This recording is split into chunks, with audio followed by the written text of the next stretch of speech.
DPR tidak berguna? Benarkah? Terus, apa kerjanya?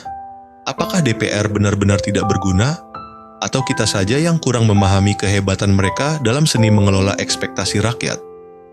Secara psikologis, kekuasaan punya efek unik pada manusia. Ada istilah Dunning-Kruger Effect, di mana orang yang merasa berkuasa cenderung melebih-lebihkan kemampuannya.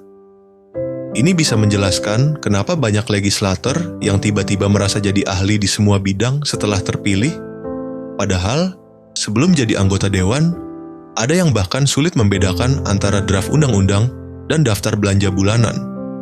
Tapi, ya begitulah, kekuasaan memang sering mengubah seseorang dari pejuang rakyat menjadi pemikir besar yang sibuk mencari cara agar tetap berkuasa. Plato sejak dulu sudah memberi peringatan. Jika kita memilih pemimpin berdasarkan popularitas, bukan kebijaksanaan, maka yang kita dapat bukan pemerintahan, tapi reality show dengan plot twist tak terduga. Dan memang, politik kita sering lebih mirip drama TV. Dengan episode-episode penuh intrik, perselingkuhan kepentingan, dan tentu saja ending yang selalu menggantung. DPR, dalam teori, adalah wakil rakyat. Mereka digaji dari pajak rakyat, seharusnya bekerja untuk rakyat, dan mestinya bertanggung jawab kepada rakyat. Tapi anehnya, begitu ada kebijakan yang merugikan rakyat, mereka justru lebih cepat mengamankan kepentingan sendiri.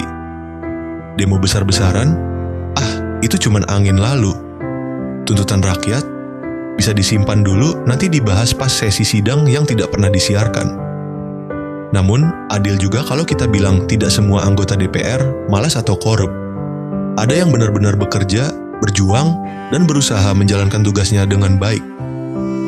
Masalahnya, mereka sering tenggelam dalam arus politik yang lebih besar. Jean-Paul Sartre menyebut konsep bad faith, sikap pura-pura tidak tahu terhadap tanggung jawab moral. Mungkin itulah yang terjadi. Mereka tahu seharusnya bekerja untuk rakyat, tapi lebih nyaman mengikuti arus demi karir politik yang lebih panjang.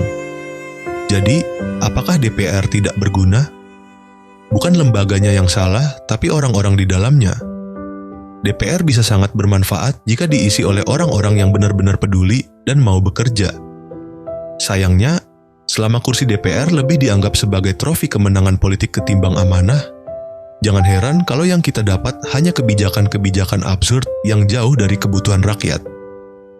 Maka, alih-alih hanya mengeluh, kita juga harus bertanya, siapa yang memilih mereka? Dan apakah kita ikut bertanggung jawab atas apa yang terjadi?